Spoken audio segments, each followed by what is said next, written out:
के CIO equity Harsha Upadhyay हमारे साथ मौजूद है, उनसे बात करते हैं। हर्षा जी, गुड मॉर्निंग। हर्षा जी, एक बात बताइए, ये मार्केट इस समय इतनी बैटल्स फाइट कर रहा है, तेल 110 के ऊपर, कच्चा तेल $96 पर, एफआईएस की लगातार सेलिंग, इन सब के बावजूद थोड़ी रेजिलियंस है मार्केट में।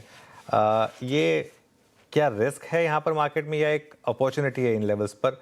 अब आपका एक ओवरऑल ब्रॉडर मार्केट पर व्यू क्या रहेगा? Good morning Anuj. अगर आप ओवरऑल मार्केट का मूड देखते हैं तो as you rightly pointed out थोड़ा बहुत रेजिलियंस देखने को मिल रहा है। एंड यूजुअली अगर आप क्राइसिस पीरियड्स को देखेंगे, क्राइसिस खत्म होने से पहले ही मार्केट्स बॉटम आउट होते हैं।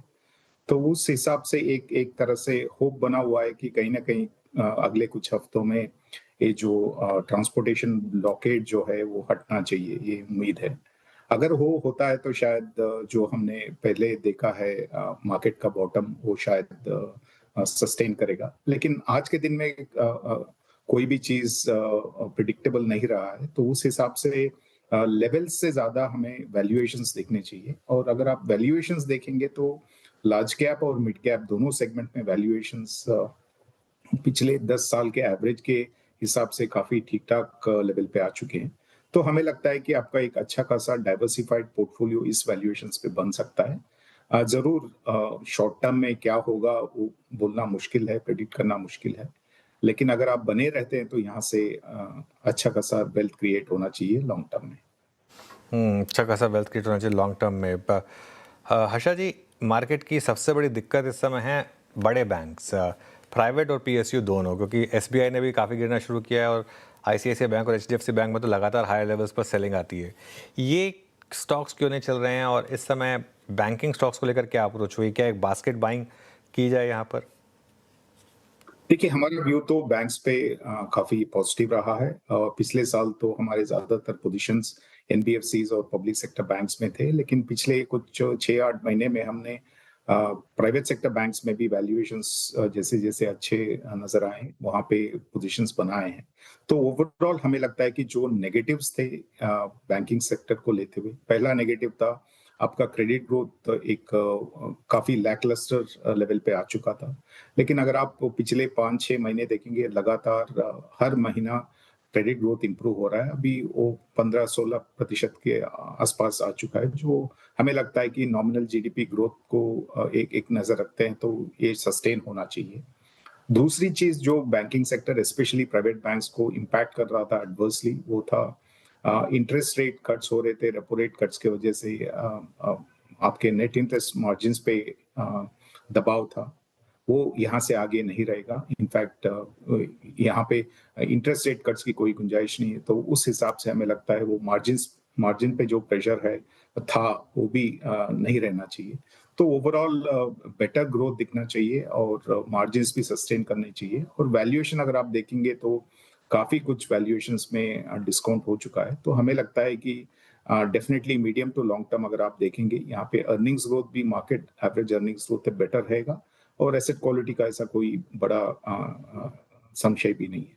तो ओवरऑल इस सेगमेंट में हमारा व्यू पॉजिटिव ही रहेगा। ओके हर्षा जी नमस्कार, वीरेंद्र बोल रहा हूँ। आईटी पे बात करते हैं। आज आईटी स्ट्रांग है, कल भी स्ट्रांग था और ये 2 दिनों के रिवर्सल में इसका एक अहम किरदार है। बट मैं अगर बीते 1 महीने के सीक्वेंस ऑफ इवेंट को देखूं, वेदर इट्स अर्निंग्स और उसके बाद मेरे ख्याल जो लास्ट इवेंट जिसमें हमने प्राइस डैमेज देखा था वो था ओपन एआई द्वारा वो डिप्लॉयमेंट कंपनी का लॉन्च करना, है ना। प्राइस डैमेज सिवियर हुआ लेकिन फिर भी बाजार स्टॉक स्पेसिफिक रुचि दिखा रहा है। लुक एट कोफोर्ज, अच्छा कर रहा है। वहां पे जहां पे कंपनियों ने एआई कंपनियों को अधिग्रहण किया, जहां पे मैनेजमेंट की कमेंट्री बहुत स्ट्रांग है, आप स्टॉक स्पेसिफिक व्यू रखते हैं क्या आईटी में कंस्ट्रक्टिव, या फिर ब्लैंकेट कॉल क्या है आईटी पर आपकी इस वक्त? देखिए वीरेंद्र जी, अगर सेक्टर का कॉल हमारा देखा जाए तो वो नेगेटिव है। अभी भी हमें लगता है कि एआई का डिस्रप्शन काफी कुछ डिस्कस हो रहा है, लेकिन वो नंबर्स में अभी भी विजिबल नहीं है। और जब वो विजिबल होगा वैल्यूएशंस पे और असर पड़ सकता है, इसलिए ओवरऑल व्यू नेगेटिव है। लेकिन कुछ आईटी स्टॉक्स हम जरूर पोर्टफोलियो में रखे हैं। एक तो वैल्यूएशन, आई थिंक पूरे सेक्टर में वैल्यूएशन ठीक ठाक हो चुका है, लेकिन जहाँ पे आउटलुक ठीक ठाक लगता है, मैनेजमेंट गाइडेंस भी एक तरफ से कॉन्फिडेंस दिखा रहा है। तो वहाँ पे कुछ स्टॉक्स हैं जहाँ पे हमारे पोजीशंस अभी भी हैं आईटी सेक्टर में। और ये जरूर ऐसे कंपनीज है जहाँ पे बहुत अच्छे खासे कैश फ्लोज जनरेट होते हैं हर साल। और एक तरफ से डिविडेंड यील्ड जो है इस कंपनीज का, ये भी बहुत अच्छा है। और रिसेंटली जो टैक्सेशन चेंज हुआ उसके बाद शायद कुछ कंपनियों में बायबैक भी देखने को नजर आएगा, जिसका मतलब है लोअर लेवल पे डेफिनेटली एक तरफ से सपोर्ट रहेगा। मार्केट जितने भी वोलेटाइल रहे, लोअर वैल्यूएशन लेवल्स पे यहाँ पे एक तरफ से डिफेंसिव बायस रहेगा। तो वो भी हमें पोर्टफोलियो कंस्ट्रक्शन में याद रखने चाहिए। और कुछ स्टॉक्स पोर्टफोलियो में होने चाहिए, लेकिन क्या आज के दिन में ओवरवेट होके बहुत एक एग्रेसिव कॉल ले सकते हैं? हमारा व्यू है कि वो अभी भी हम नहीं ले सकते। ओके, चलिए आईटी पे ये व्यू आपका हो गया। बहुत सारे सेगमेंट्स और जिसमें बड़ा प्राइस डैमेज था, ईएमएस। और अगर आप वाइट गुड्स को देखें, वाइट गुड का तो शायद कुछ हद तक मैं ये कहूँगा, और शायद देश के जिस इलाके में हूँ मैं वहाँ पे गर्मियों का आपका इस बार का सीज़न तो वॉश आउट हो गया इन कंपनियों के लिए। उतनी बड़ी सेल्स नहीं हुई, टेम्परेचर उतना ऊपर नहीं गया बड़ी अवधि के लिए। इन दोनों स्पेस पे आपका टेक क्या कॉल लिया आपने इस अर्निंग सीजन के बाद और इस समर सीजन के बाद, या फिर जो चल रहा है सीजन उसको देखते हुए? देखिए, कंज्यूमर डिस्क्रिशनरी में वैल्यूएशंस तो महंगे ही रहे हैं कुछ पिछले कुछ क्वार्टर से। जरूर हमारे पोर्टफोलियो में एक दो स्टॉक्स है, हमारा यही उम्मीद था कि कूलिंग प्रोडक्ट्स के जो बिजनेसेस है वो अच्छे करना चाहिए। जैसे सबका अनुमान था कि समर अक्यूट रहेगा, वो शायद पूरा एक तरफ से प्ले आउट नहीं हुआ है इन टर्म्स ऑफ डिमांड, लेकिन हमें लगता है कि यहाँ पे ऐसा कुछ बहुत बड़ा नेगेटिव नहीं दिखाई दे रहा है। अगर आपके पेट्रोलियम प्राइसेस हर हफ्ते बढ़ते रहेंगे और बहुत ज्यादा इन्फ्लेशनरी इम्पैक्ट होगा, तो जरूर पूरे जो जितने भी कंज्यूमर डिस्क्रिशनरी सेगमेंट्स हैं वहां पे नेगेटिव्स उभरते आएंगे। लेकिन आज के दिन में कुछ खास नेगेटिव्स नहीं है। तो हम वो जो भी गिने चुने स्टॉक्स जो रखे हैं हम हमारे पोर्टफोलियो में कंज्यूमर डिस्क्रिशनरी के, स्पेशली कूलिंग प्रोडक्ट्स के, वो अभी भी पोर्टफोलियो में हम रखे हुए हैं। तो हमें लगता है कि यहाँ पे एकदम एक्सट्रीम व्यू लेना मुश्किल है।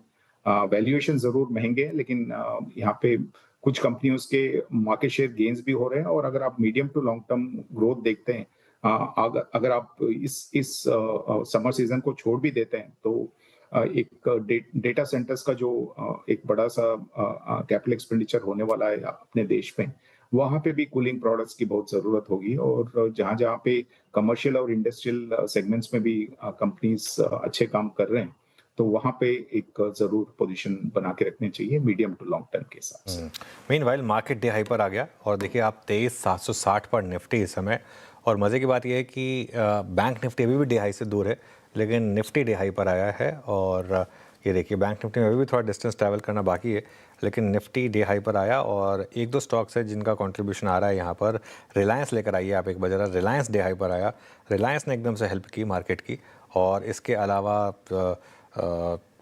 SBI, लार्सन एंड ट्यूब्रो, ये एक दो और स्टॉक्स हैं। अच्छा आशा जी, अब क्योंकि हम वाइट गुड्स की बात कर ही रहे हैं, मेरा अगला सवाल थोड़ा रिलेटेड स्पेस से है। ईएमएस स्पेस को लेकर अब आपका क्या व्यू बन रहा है? क्योंकि इस अर्निंग सीजन में हमने काफ़ी डिफरेंट टाइप के मूव्स देखे। डिक्सन में बड़ी रैली आई, एम्बर में बड़ा कोलैप्स आया, केन्स में बड़ा कोलैप्स आया। ओवरऑल ईएमएस स्पेस को लेकर एज ए फंड मैनेजर अब आप क्या व्यू रख रहे हैं? देखिए, यहाँ पे भी स्टॉक स्पेसिफिक व्यू है हमारा। जरूर वैल्यूएशंस बहुत महंगे हो चुके थे, उस लेवल से काफी कुछ प्राइस करेक्शन भी हुआ है और वैल्यूएशंस करेक्ट भी हुए हैं। लेकिन फोकस यही रहेगा कि जहाँ पे ग्रोथ सस्टेनेबल लगता है, जहाँ पे कैश फ्लोज पे कॉन्फिडेंस है और ऑर्डर्स भी और मिलने की उम्मीद है, वही सब ईएमएस कंपनीज में हमारा व्यू पॉजिटिव रहेगा। ओवरऑल अगर आप वैल्यूएशन देखेंगे तो इस सेगमेंट में जरूर वैल्यूएशंस काफी हायर लेवल पे पहुंच गए थे। वहां से तो करेक्ट हुए हैं, लेकिन अभी भी हो सकता है कि थोड़ा साइडवेज मूव आए। लेकिन जरूर कुछ स्टॉक्स में तो हमें लगता है कि मीडियम टू लॉन्ग टर्म में अच्छा पैसा बनेगा। ओके, और दूसरा स्पेस जो मैं जानना चाहता हूँ जिसने 2-3 साल से पैसा नहीं बनाया लेकिन कुछ साइन आ रहे रिवर्सल के, केमिकल सेगमेंट, यहाँ पर क्या व्यू है आपका? केमिकल्स हमें लगता है कि बहुत दिनों के बाद यहाँ पे इंडस्ट्री का टेलविंड्स फिर उभर के आ रहे हैं। और जो प्राइसिंग पे, मार्जिन पे जो नेगेटिव्स थे वो इतने ज़्यादा स्ट्रॉन्ग नहीं रहेंगे हमें लगता है। लेकिन ये भी याद रखना चाहिए कि काफ़ी सारे केमिकल सेगमेंट्स में क्रूड डेरिवेटिव्स का एक तरफ से लिंकेज रहेगा। अगर वहाँ पे कोई उतार-चढ़ाव होता है प्राइसिंग पे या ट्रांसपोर्टेशन में कोई इश्यूज आते हैं, तो ज़रूर कंपनी स्पेसिफिक इश्यूज आ सकते हैं। लेकिन ओवरऑल अगर आप स्पेशलिटी केमिकल सेगमेंट देखेंगे तो एक एंटी इन्वोल्यूशन का जो चाइना का बात चल रहा है, उससे भी एक तरफ से पॉजिटिव होना चाहिए। ओवरऑल हमें लगता है कि करीब-करीब 1.5-2 साल से इस सेक्टर में प्राइसिंग पे काफ़ी दबाव था, मार्जिन्स काफ़ी वोलेटाइल थे। वो सुधरते हुए नज़र आ रहा है और हमें लगता है कि सेक्टर भी अच्छा खासा कंसोलिडेट हुआ है और यहाँ पे एक अच्छा मौका है मीडियम टर्म के लिए वेल्थ क्रिएट करने का।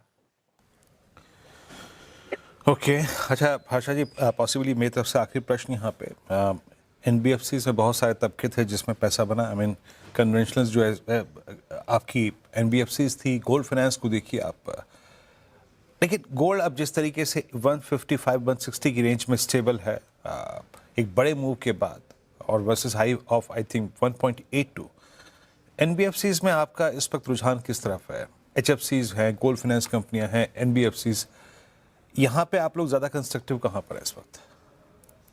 वीरेंद्र जी, हमारा ज्यादातर फोकस डाइवर्सिफाइड एनबीएफसीज पे है, जहाँ पे बहुत सारे डिफरेंट सेगमेंट्स पे लेंडिंग होता है। तो हमें लगता है कि कुछ ना कुछ साइक्लिकलिटी आपको हर एक लेंडिंग सेगमेंट में शायद दिखाई देगा, लेकिन अगर आप एक डाइवर्सिफाइड और स्ट्रॉन्ग पेरेंटेज के एनबीएफसीज को बैक करते हैं तो साइकिल्स को अच्छे से मैनेज कर पाते हैं और हिस्ट्री में यही हुआ है और हमारा व्यू वहाँ पे पॉजिटिव है। और उसके अलावा कैपिटल मार्केट इंटरमीडियरीज जो है फाइनेंशियल सर्विसेज में, वहां पे भी हमारा व्यू पॉजिटिव है। हमें लगता है कि जो पेनिट्रेशन लेवल्स इंप्रूव हो रहे हैं और जैसे ग्रोथ का एक्सपेक्टेशन है हर एक कैपिटल मार्केट रिलेटेड सेगमेंट में, ये मार्जिन अक्रीटिव भी रहेगा और ओवरऑल हमें लगता है कि यहाँ पे भी पोजीशंस होने चाहिए। जरूर यहाँ पे एनबीएफसीज के हिसाब से वैल्यूएशंस महंगे हैं, लेकिन ग्रोथ भी बहुत ही डिफरेंट है और बहुत ही स्ट्रांग है।